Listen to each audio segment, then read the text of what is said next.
Big Ten Backers Podcast.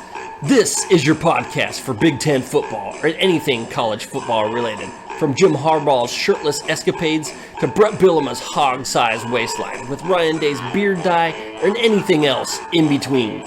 Big Ten Backers has the headlines from around the college football landscape. Oh, hey there, Big Ten Backers. This is your host, AJ, with Buckeye Steve. We just call him Da Beef. So, Beef, you called it Thursday night. You said it's official. Oregon and Washington is going to the Big Ten. It obviously came out publicly Friday afternoon, but man, you called it. Hey, so I don't want to pat myself on the back, but I am literally patting myself on the back right now. The emergency podcast we recorded on 8/3. It turned into being submitted on 8/4 because it was midnight, about 10 o'clock, and then had to get it out before ESPN or other media outlets got a hold of it. So I had to fix the audio, repost it sometime in the AM. I think it was like somewhere between 7 and 9 in the morning, and you didn't find out about it until later in almost afternoon, I believe. Yeah, when our sources reach out and say it's happening, we got to move. So.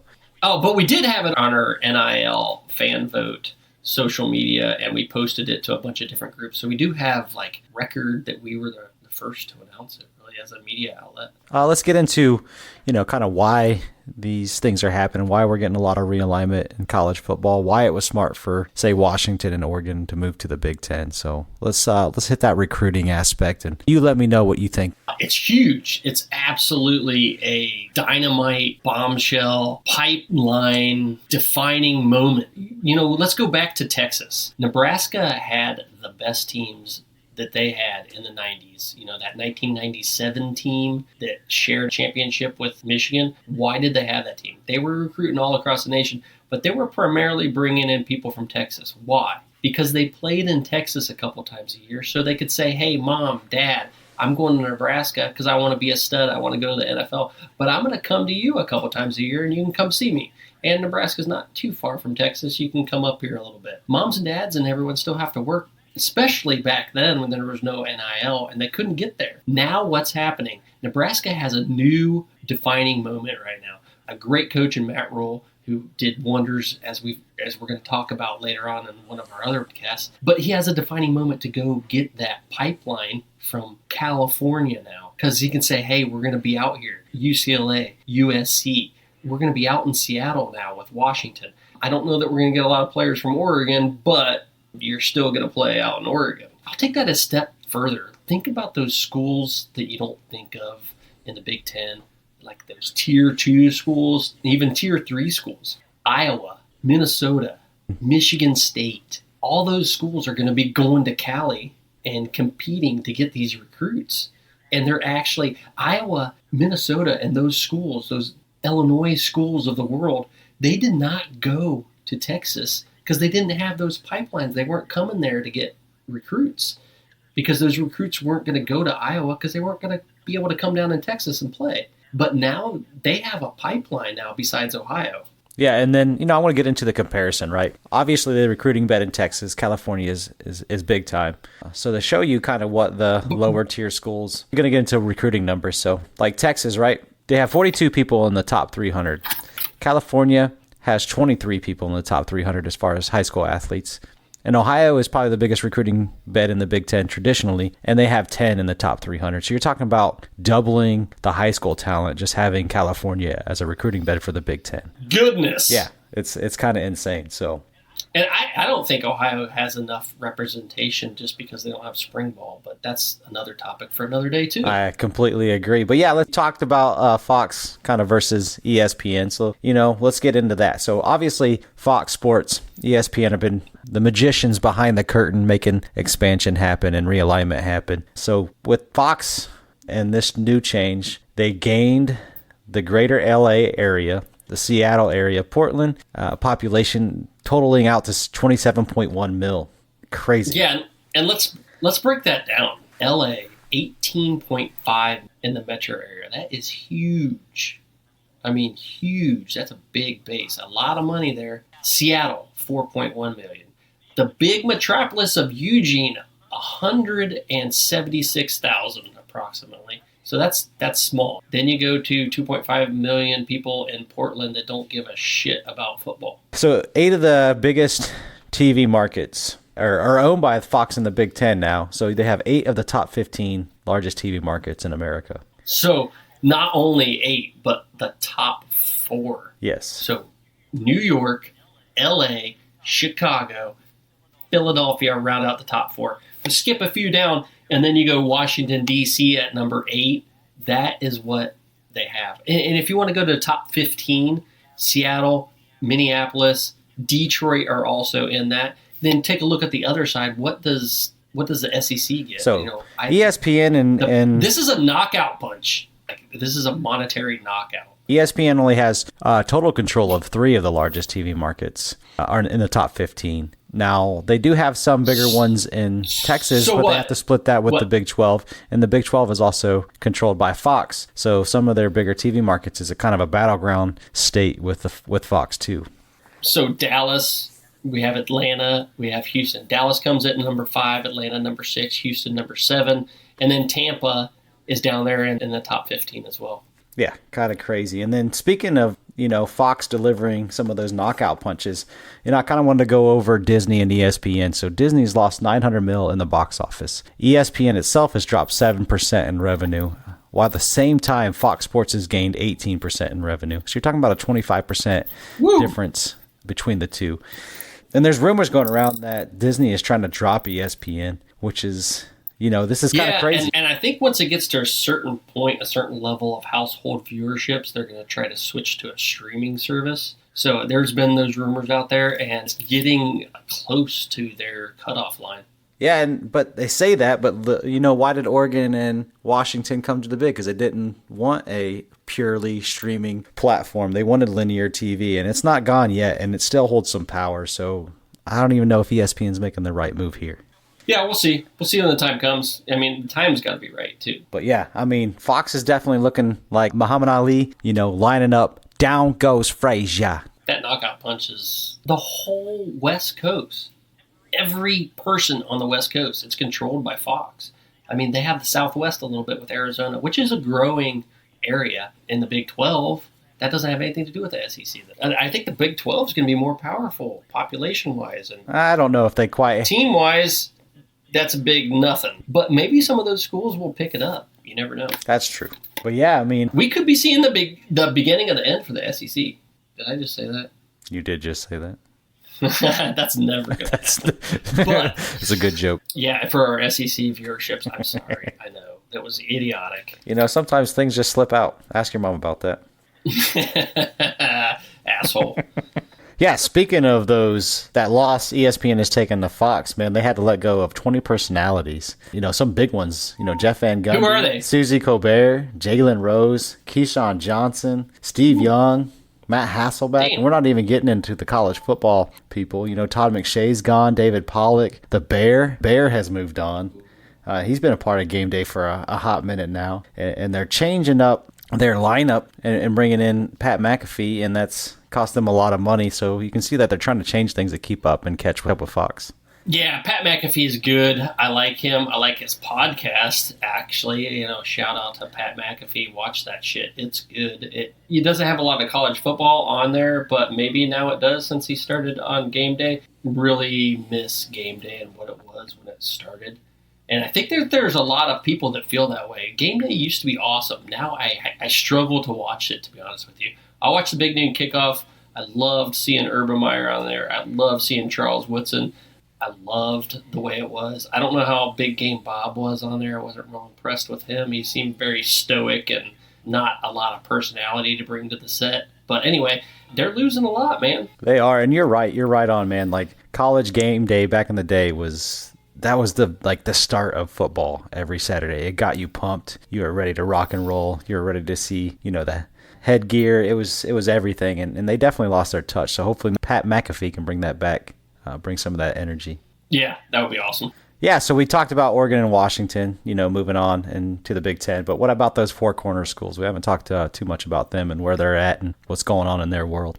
Yeah, we brought it up in the emergency podcast. We kind of knew Arizona was heading out to the Big 12, and Arizona State Utah, they're definitely heading there. So we didn't have the information. We didn't have the ducks in a row, if you will, before. Now we do. They're heading there, signed, sealed, and delivered. I think everyone knows about that now, but some of our listeners might not, so we'll include that in there. And then there is some stuff going on in Florida State, that $120 million buyout they were trying to do with JP Morgan hiring them. Interesting read if you want to go into that. Some of the other schools in the ACC want to leave behind closed doors from what I've been reading. North Carolina wants to leave.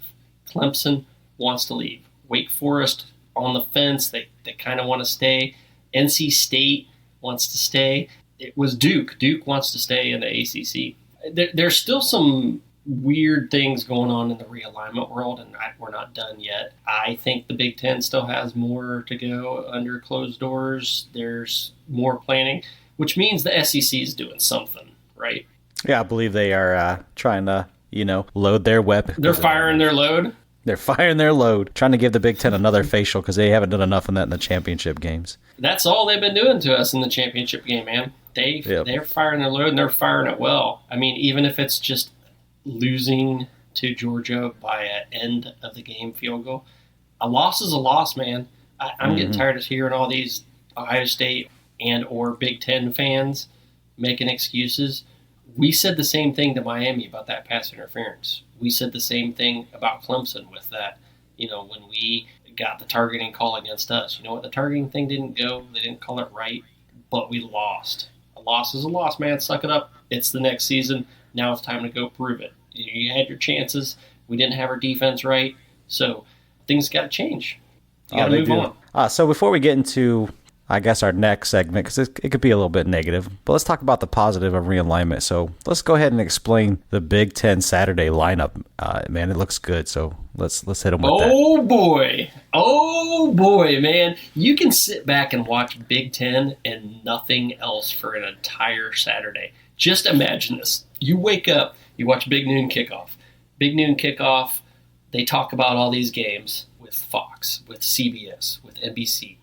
Fox again in the Pac-12 After Dark. Big Noon Kickoff starts with USC versus Michigan. Then it goes to CBS in the 3:30 time slot. Washington, Wisconsin, the Battle of the W's. Once that game's over, you flip it on over to NBC, Ohio State versus Oregon. And then Pac-12 After Dark, whiteout, UCLA at Penn State. What kind of day would that be? Man, that would be... Couldn't ask for a better Saturday if the stars aligned and gave us that. And I think that's the positive side of all this movement and realignment and teams switching conferences is you're starting to trim the fat and you're getting a better product on the field. And us fans should be celebrating that. I know it comes at a cost, and I understand that not everybody's happy. But, man, that lineup, when you look at it, you got to think, whoa, boy, give me that all day long. If that lineup was a woman, I'd be jerking off right now. I'd be doing more than that. I'd be taking her home to meet my mama. Yes, sir.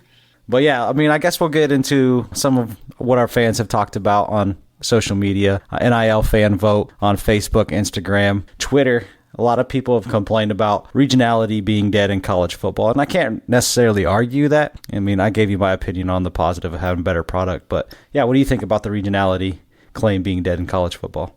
I'm torn. But you've changed my mind just in this brief amount of time we've been talking about these games. I really wanted to be nostalgic and worry about rivalries and worry about saving that regionality and like having that different areas of the country against those particular areas of the country, having that cultural regional feel. It kind of reminds me of a clip from Ted Lasso where he's like talking about soccer. He's like, wait a second, you're telling me there's 7 countries within one country? Oh, I got it. Sounds right. Sounds kind of like America, with the different regions. Yeah, SEC is their own region. It's their own country. They do their own thing. It's a completely different culture than the Pacific Northwest, than the Southwest, than the Midwest, than the Northeast. We have a lot of different countries with college football is bridging that landscape, particularly the Big Ten. We're coast to coast now. We have the Oregon Trail. We have Rutgers versus Oregon. That's crazy.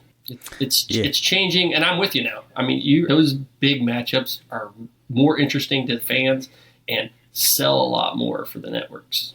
There's definitely some negative to it, but I think the positive outweighs the negative. Give me for sure. Give me the big games. Give me a trim fat version of college football. I do believe there could have been a different way to go about it if we had kind of a CEO of college football that actually took control of scheduling, and then we could have stayed more regional. But with that never happening, the only way to get these big games is to have super conferences. And honestly, that's just boring. So why do it?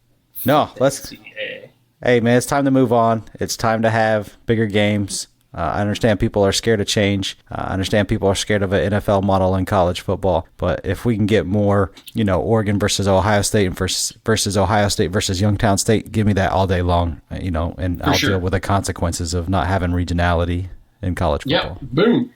Let's move on. We're going to have some good games. This 2024 season is going to be like no other. Yeah, man. So let's get some callers on the line. Let's hear what they have to say. Let's touch base with some real fans in college football. Yes, sir. Our first caller ever. AJ, I got just the man. Charlie out in L.A. has ties to USC. Charlie, are you there? Hey, guys. How we doing this morning? We're doing great. Awesome, man. It's a new day in the Big Ten. What's up, man?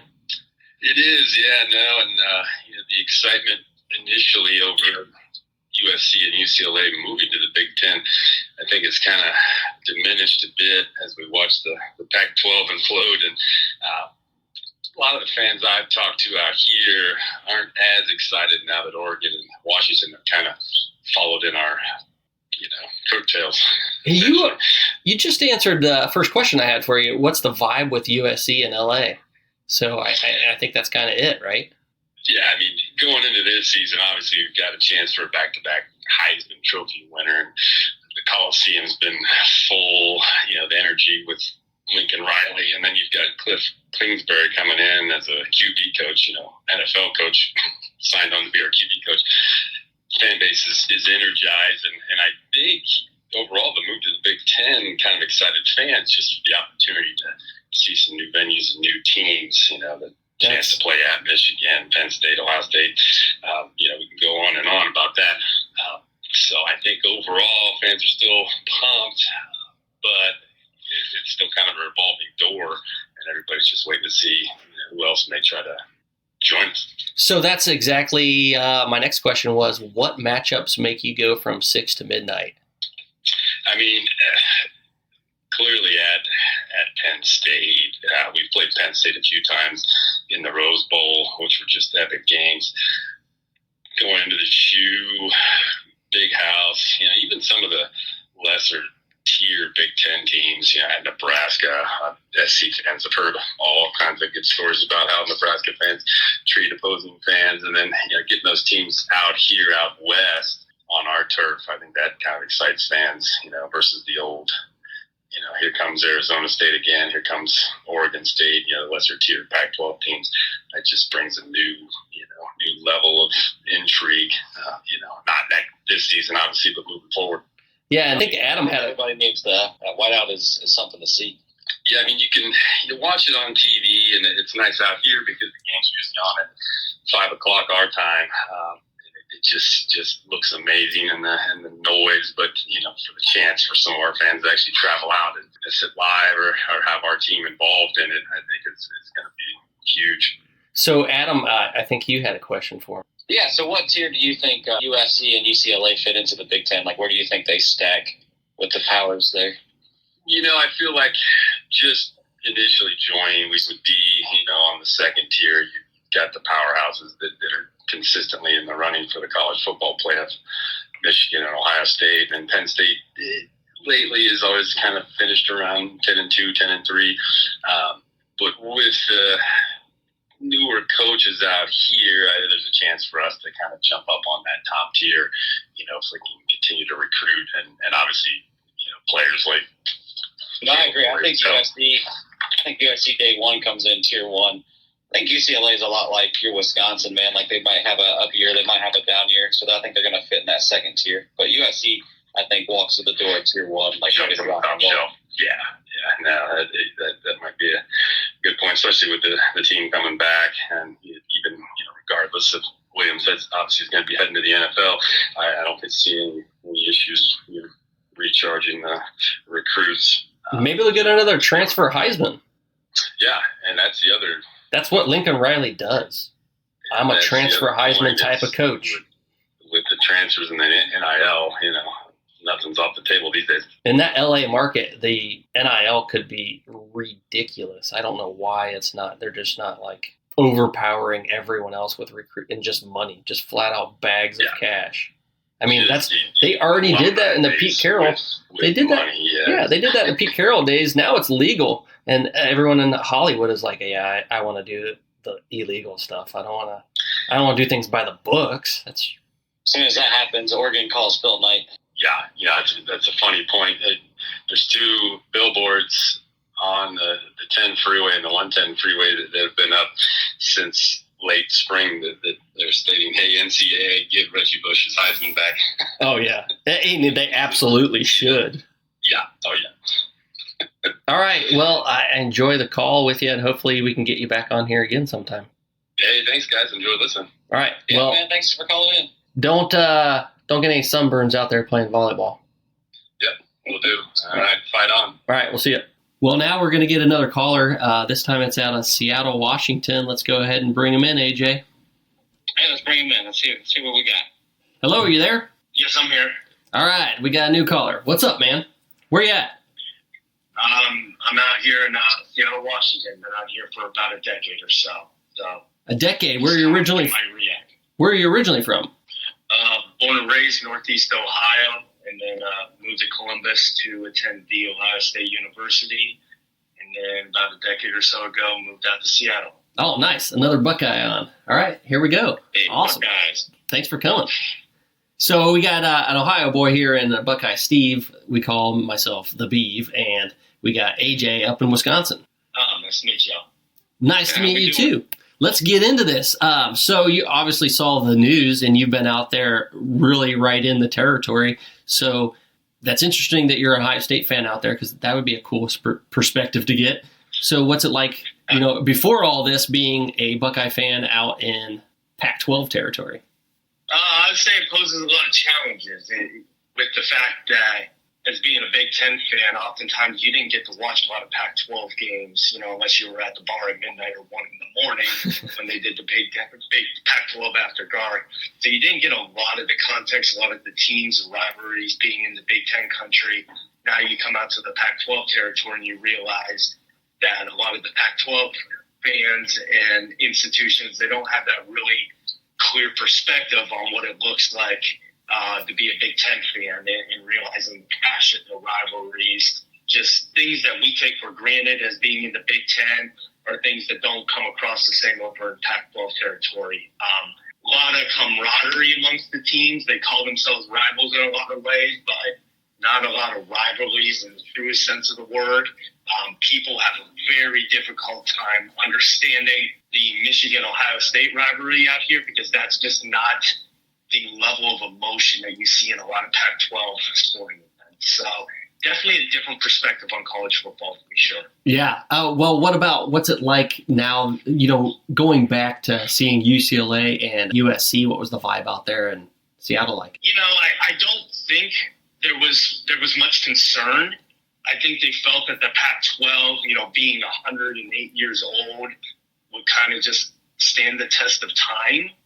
They didn't really see it as being something that was not insurmountable. I think they always had their short list. They were always talking to other institutions. They were disappointed, but they felt that they would be able to move on from it. Okay, so what was your perspective? The Conference of Champions is going to last no matter if LA is involved or not, huh? I have a hard time with their catchphrase because it doesn't really apply to me. But yeah, they definitely felt their strength was not only in sports but in academics, and they felt that they would be able to kind of weather those storms, get the right media rights deal. I can recall conversations just a few months back where I had made comments that if an offer was made to the University of Washington to join the Big Ten, I said they couldn't sign the deal fast enough, and there were UW fans out here who said, no way. That's not true. And I said, yeah, it's absolutely true. Well, because everything's going to be driven by money. They're all oxygen deprived up there on Rainier Mountain, right? Yeah, that's certainly that's certainly one of the factors to any of the other ones. I guess that shows my lack of knowledge. It's Mount Rainier, right? Yeah. So, who's the toughest fan base out there in the Pac-12 that we're going to have to deal with in the Big Ten?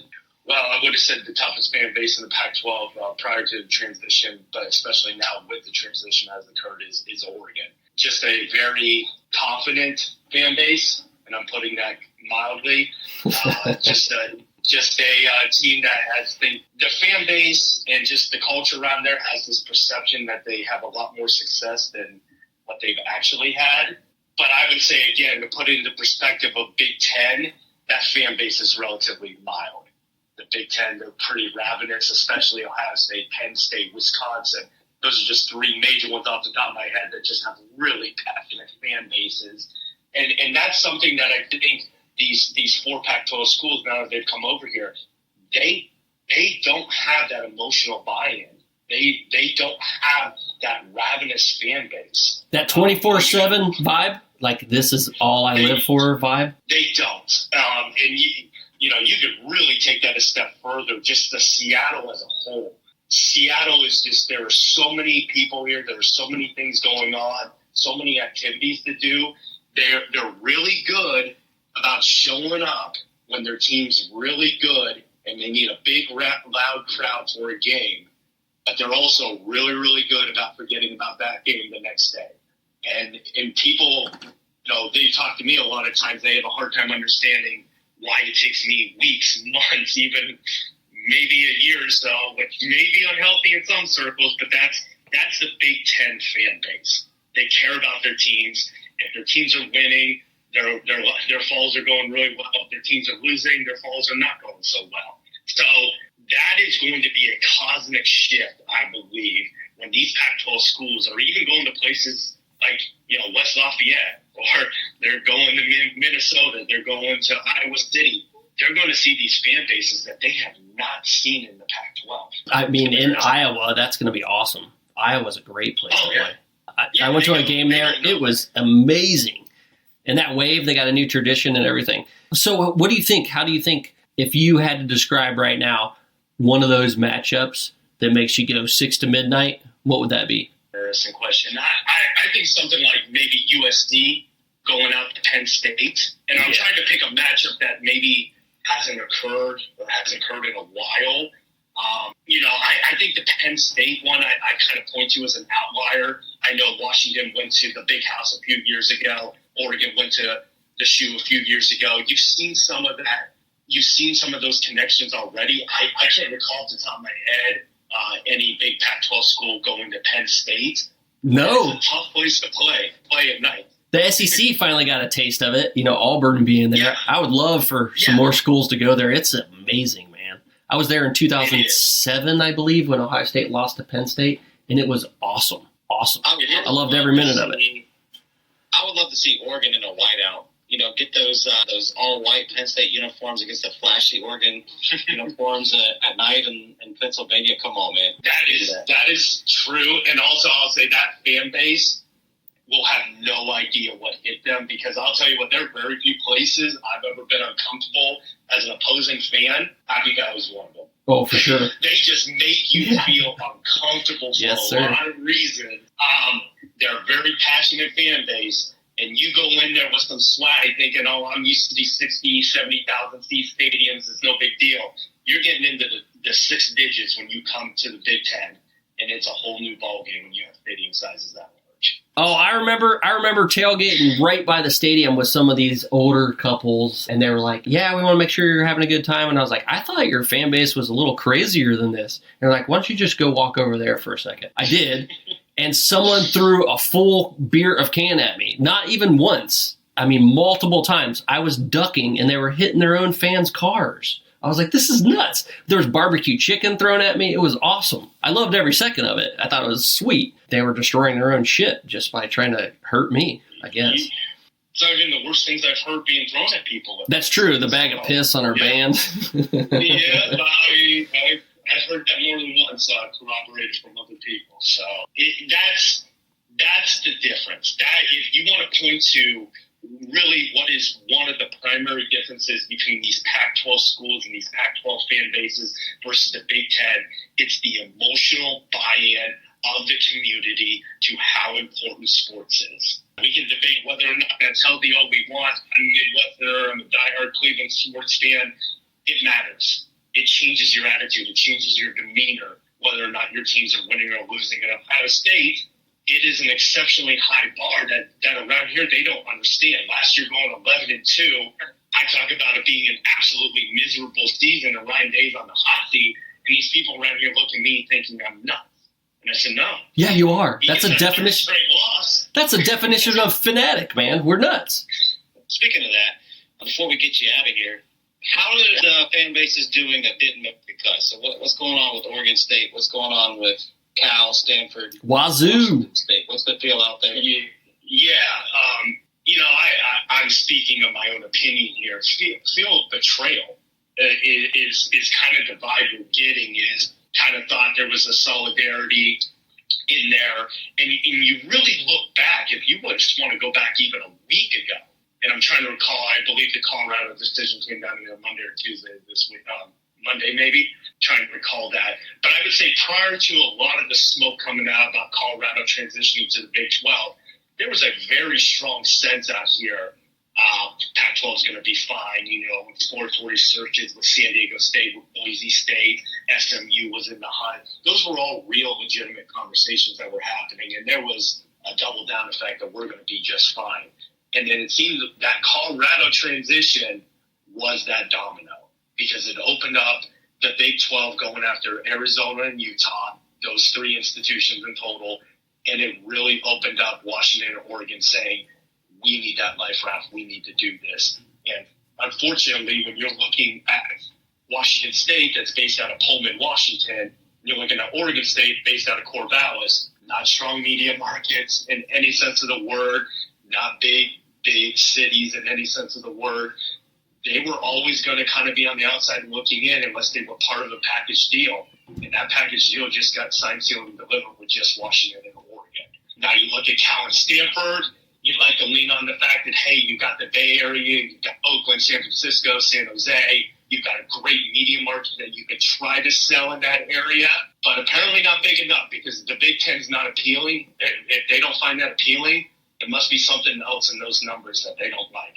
So right now you're probably looking at, possibly if they're lucky, maybe an invitation to the Mountain West Conference, but right now that television deal that the Mountain West is getting compared to what even the old Pac-12 deal was, it's not even close in comparison. So you've got universities now depending on this revenue from these media rights deals. They don't know where their next check's going to come from. There's more going on here, I think. I think there's something behind closed doors with Notre Dame that once it gets to a certain point, Notre Dame's going to pull the trigger and join, whether it be with the Big Ten or with the ACC or even the SEC. I think something's going on. Stanford would be involved, and it sounds like maybe even Florida State's involved. But I think that there might be a bigger conference in the end of this with the ACC possibly breaking up. There's more news coming out every day that something's happening in the ACC, and people are talking behind closed doors, minus Florida State. They're saying whatever the hell they want. Well, I think what this move ultimately teaches us is that geography is irrelevant. We used to always look at these conferences aligned closely geographically. There was some expansion, some movement, but we kind of felt like there was a west, there was a middle, and there was an east. I think what the Big Ten is doing with this is they're saying it doesn't matter anymore. We want the best schools. We want them wherever they're going to be. We want ideal media markets, obviously having the three biggest media markets in the country in the Big Ten, footprint. So geography is irrelevant. So you're right. I don't have anything to say on that, but there could be a situation where you take the independent, Notre Dame, Stanford, obviously being an elite academic school, and you start pairing a bunch of the other ones together and form your own conference. That's pure speculation on my part, but could be. Adam, you got any more questions for our man here? No, man, I really appreciate you calling in. I gave us great perspective. You kind of give us both sides of the fence, so it's nice to hear. You can talk about what it's like to be in the Pac-12. You can talk about being a Big Ten fan. So, yeah, I appreciate you calling in. Absolutely. And all away games to Husky Stadium, I expect to see the Big Ten fan bases traveling. So I can't wait for that trip, so I'll be out there. Hey, Mr. Seattle, I think that it went so well today, maybe we could have you back again. What do you think? I would love to. Thank you. All right, that sounds good. We're going to wrap it up there, and maybe we'll get another caller today. We'll see. Thanks again, man. Thanks for stopping by. All right. Yeah, have a good one. Thank you. Yes, y'all as well. Thank you. We have Jamie, our Pac-12 affiliate, Big Ten West affiliate now, on the line. Jamie, how do you feel about the Oregon Ducks joining the Big Ten? Hey, I just want to thank you first for allowing me to be on the show. But I'm super excited. That would be how I'd describe it. I'm excited for the exposure it's going to bring. The Pac-12 network was a joke. We couldn't get any viewers that way, and the money it's bringing. Also, the recruit. We've been heavily recruiting, but having the beds of the Midwest to go into, that's going to be huge for the Ducks. We don't offer much for you out there in Oregon or Washington for high school recruits, but as far as what we can pull from the rest of the Big Ten, it's going to be a big deal for us. I think that you're going to see another big brand meet a big conference, and I might be a little biased on my side, but I think you got the crown jewel of the Pac-12 when you got Oregon. Yeah, I think the one thing that you might have overlooked was that Seattle area recruiting bed has been popping the last few years, at least with the 5 stars that Ohio State's pulled in. Emeka Ibuka and JTT. No, you're definitely not mistaken. Ohio State and Oregon have owned the Washington State in whole as far as high school recruits, so I don't think it changes a ton by Washington joining the Big Ten and giving you guys a better look, and we've already been right next door to them. It's either Ohio State or Oregon that's pulling the top recruit out of Washington every year. So they do pull in a couple. Oregon kind of lacks in their recruits, but I definitely have to agree with you on it. You get a couple good ones a year out of Washington. So when I look at it, this realignment, and I think about, things, if this was Ohio State leaving the Big Ten, like what would I miss? So what goes through your head when you realize that the Civil War may not be something that happens on an annual basis anymore? Oh, man. Yeah, there's a lot of memories there. It's going to be an end of an era if they decide to end the matchup. It's the longest standing rivalry. It's been around since 1894, and I had the pleasure of growing up 40 minutes from Oregon State over there in Corvallis and 45 minutes outside of Eugene. So I was smack dab in the middle of that rivalry, and towns were split. We were hard-working towns, and we definitely couldn't agree on our football. So I'm going to miss that rivalry. It's something that I've grown to love, and I'm definitely going to miss it if it's not there. Couldn't imagine not having that game no more. And what do you guys think? Can we rename the game between Oregon and Washington like the Civil Apple Cup War? I don't know if that has a good ring to it, but we got to figure something out. I mean, we believe as Oregon Duck fans, our greatest rivalry is now UW, and so we got to figure out something for that. Yeah, one of our fans on NIL Fan Vote Facebook, good rivalry would be the rivalry between Rutgers and Oregon, and call it the Oregon Trail rivalry. He was obviously making a joke. Yeah. Someone's getting dysentery. There you go. That's awesome. So, Beef, you got any questions for Jamie while we got him on the line? Absolutely. What matchup really has you going from 6 to midnight? 6 to midnight. I'd have to say, and not to kiss your butt, but that Ohio State matchup has me drooling. I was pretty bummed when they canceled the game and they were coming to Oregon. I had the pleasure of watching the matchup in Columbus, and so I look forward to that. It's 2 big-time schools that battle each other in recruits every year, and they're 2 big powerhouses that I want to see that. I mean, I'd be lying if I wasn't excited about seeing Michigan.